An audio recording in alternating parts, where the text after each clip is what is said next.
Contract marriage ಆಗುವಂಥದ್ದು, ತನ್ನ ತಂಗಿ ಮದುವೆ ಆಗಬೇಕು ಅನ್ನೋ ಕಾರಣಕ್ಕಾಗಿ ರಾಘು ಕಾಂಟ್ರಾಕ್ಟ್ ಮ್ಯಾರೇಜ್ ಮಾಡ್ಕೊಳ್ಳುವಂಥದ್ದು. ಇಲ್ಲಿ ಅವನ ಆಸೆ ಆಕಾಂಕ್ಷೆಗೆ ಬೆಲೆ ಇಲ್ಲ. ಈಗ ಆಲ್ರೆಡಿ ಕಾಲಿಲ್ದಿರೋಂತಹ ಅನಿತಾಳನ್ನ ಮದುವೆ ಆಗಬೇಕು ಅಂತ ಹೇಳಿರುವಂಥದ್ದು. ಇದನ್ನ ನೋಡಿದಾಗ ನಿಮಗೇನು ಅನಿಸುತ್ತೆ? ರಿಯಲ್ ಲೈಫಲ್ಲಂತೂ ಈ ಥರ ಯಾರೂ ಇರೋಕ್ಕೆ ಚಾನ್ಸ್ ಇಲ್ಲ. ತುಂಬ ರೇರ್ ಇಲ್ಲ ಅಂತ ಹೇಳೋಕ್ಕಾಗಲ್ಲ, ತುಂಬ ರೇರ್ ಅಂತ ಹೇಳ್ಬೋದು. ಹೌದು. ಇವಾಗ ಎಂಥ ಪರಿಸ್ಥಿತಿಗೆ ಸಿಗಾಕೊಂಡಿದ್ದೀನಿ ಅಂತಂದರೆ, ಇವಾಗ ನೋಡಿ, ನಾನು ಅನಿವಾರ್ಯ ಕಾರಣಕ್ಕೋಸ್ಕರ ಇಲ್ಲಿ ಝಾನ್ಸಿ ಅವ್ರನ್ನ ಸ್ಟಾರ್ಟಿಂಗು ಕಾಂಟ್ರಾಕ್ಟ್ ಮದುವೆ ಆದೆ. ಅವ್ರಿಗೂ ಒಂದು ಅನಿವಾರ್ಯ ಕಾರಣ ಇತ್ತು.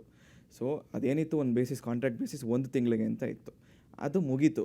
ಸೊ ತಾತಂಗೆ ಮ್ಯಾನೇಜ್ ಮಾಡೋಕ್ಕೋಸ್ಕರ ಗೊತ್ತಾಗಬಾರ್ದು ಅಂತ ಇನ್ನೊಂದು ಸ್ವಲ್ಪ ಎಕ್ಸ್ಟೆಂಡ್ ಆಯಿತು. ಈ ಕಡೆ ಅನಿತಾ ಅವ್ರಿಗೆ ಅವ್ರು ನನ್ನ ಪ್ರೀತಿಸಿ ಲೈಕ್ ಆ ಪ್ರೀತಿಯಿಂದ ಅವ್ರಿಗೆ ಕಾಲು ಬಾಯಿ ನನ್ನ ಹೆಸರು ಲೈಕ್ ಏನೋ ಒಂದು ಎಷ್ಟೋ ಸತಿ ಬರ್ದು ಅವ್ರಿಗೆ ಕೈ ಸರಿ ಹೋಯಿತು. ರಾಘು ಅಂತ ಹೇಳೋಕ್ಕೋಗಿ ಅವ್ರ ಬಾಯೇ ಬಂದ್ಬಿಡ್ತು.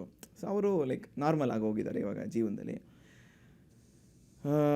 ಇವಾಗ ನನಗೂ ಗೊತ್ತಿಲ್ಲ ಏನು ಮಾಡಬೇಕಂತ ಗೊತ್ತಾಗ್ತಿಲ್ಲ. ಸುಮ್ಮನೆ ಗೋ ವಿತ್ ದ ಫ್ಲೋ ಅಂತ ಹೋಗ್ತಾಯಿದ್ದೀನಿ. ಬಟ್ ನನಗೆ ಝಾನ್ಸಿ ಕಂಡ್ರೆ ನನಗೂ ಇಷ್ಟ ಇದೆ. ಈ ಕಡೆ ಅನಿತಾ ಅವ್ರಿಗೂ ಮಾತು ಕೊಟ್ಬಿಟ್ಟಿದ್ದೀನಿ. ಬಟ್ ಇವಾಗ ಲೆಕ್ಕದ ಪ್ರಕಾರ ಹೋದರೆ ಝಾನ್ಸಿ ಅವ್ರಿಗೆ ತಾಳಿ ಕಟ್ ಆಗೋಗಿದೆ. ಈಗ ತರುಣ ನನಗೆ ಕನ್ವಿನ್ಸ್ ಮಾಡೋದು ಅದನ್ನೇ. ಅಲ್ಲ ರಾಘು, ನೀನು ತಾಳಿ ಕಟ್ಟಿದೆಯಾ, ಕಟ್ಟಾದ್ಮೇಲೂ ಇನ್ನೊಂದು ಸೆಕೆಂಡ್ ಆಪ್ಷನ್ ಕಟ್ಟಿಲ್ಲ ಅಂದಿದ್ರೆ ಅದೊಂಥರ ಬೇರೆ ಇತ್ತು. ನಿಮ್ಗೆ ಆಲ್ರೆಡಿ ಮದುವೆ ಆಗೋಗಿದೆ ಅಂತ ಪ್ರತಿ ಸತಿನೂ ನೆನಪಿಸಿ ಬುದ್ಧಿವಾದ ಹೇಳ್ತಾನೆ ಇರ್ತಾನೆ. ಬಟ್ ನಾನು ಏನು ಮಾಡಲಿ, ಇಷ್ಟನ್ನೆಲ್ಲ ಮಾಡಿದ್ದು ಏನಕ್ಕೆ? ಓನ್ಲಿ ಒನ್ ರೀಸನ್, ನನ್ನ ಕುಟುಂಬದ ಪ್ರೀತಿಗೋಸ್ಕರ. ಪ್ರೀತಿ ಅಂದರೆ ಏನು ಅಂತ ಗೊತ್ತಿಲ್ಲದಿರೋ ರಾಘುಗೆ ಆ ಪ್ರೀತಿ ಗಳಿಸ್ಕೋಬೇಕು ಅಂತ ಇಷ್ಟೆಲ್ಲ ಒದ್ದಾಡಿರೋನು ಈ ಒಂದು ಇಕ್ಕಟ್ಟಿಗೆ ಬಂದು ಸಿಗಾಕೊಂಡಿದ್ದೀನಿ. ಗೊತ್ತಿಲ್ಲ ಮುಂದೇನಾಗುತ್ತೆ ಅಂತ.